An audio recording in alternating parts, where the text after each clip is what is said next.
এবার বিএনপির ভারপ্রাপ্ত চেয়ারম্যান তারেক রহমান মাগুরায় ধর্ষণের শিকার ৮ বছরের শিশু আসিয়ার সকল চিকিৎসা খরচ বহন করার দায়িত্ব নিলেন। বিস্তারিত জানুন ভিডিওতে।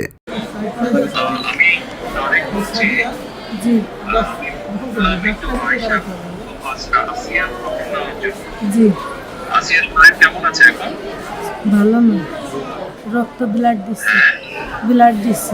আচ্ছা আচ্ছা আচ্ছা আচ্ছা। তো আমি আমাদের ওখানে যারা নেতা কর্মী বেশ নয়ন আছে, ওনাদেরকে আমি বলেছি, আমাদের মাগুরায় যারা নেতৃবৃন্দ আছে তাদেরকে আমি বলেছি যে তারা আপনার পাশে থাকবে, তারা আসিয়ার পাশে থাকবে, যাতে করে আসিয়া ন্যায় বিচার পায়। আসিয়ার সাথে যারা অন্যায় করেছে তারা যাতে শাস্তি পায়।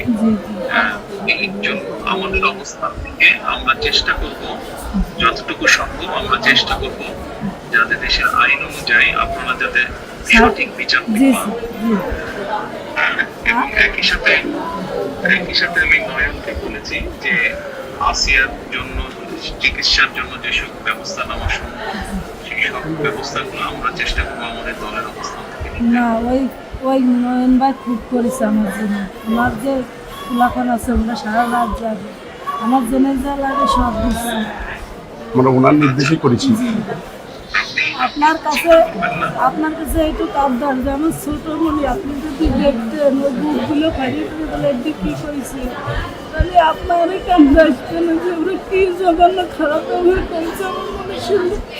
আপনার কাছে এইটুকু অনুরোধ যে আমার শাস্তি তো দেবেনি, আর আমার দুটো মনে খুঁটো করেছে ওরা, এইটুকু আপনার কাছে আবদার থাকলো, এইটুকু সব দিলাম আমি।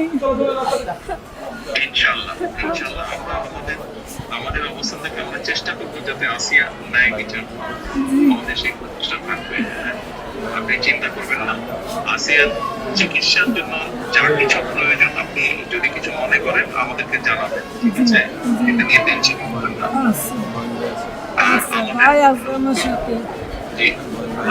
আমাদের লোকজন সবাই নেতারা আপনার পাশে, আসিয়ার পাশে তারা থাকবে।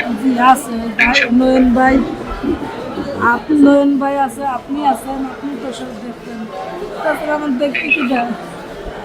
আর আমার দোয়া করে ইনশাআল্লাহ আসিয়া যাতে দ্রুত সুস্থ হয়। আমি তো এই দোয়াই করি যাতে আমার বইটা বুঝি ফেরত আসে। ইনশাআল্লাহ টেনশন করবেন না, চিন্তা করবেন না, দেশের মানুষ আপনার পাশে আছে। দেখতেছি তো।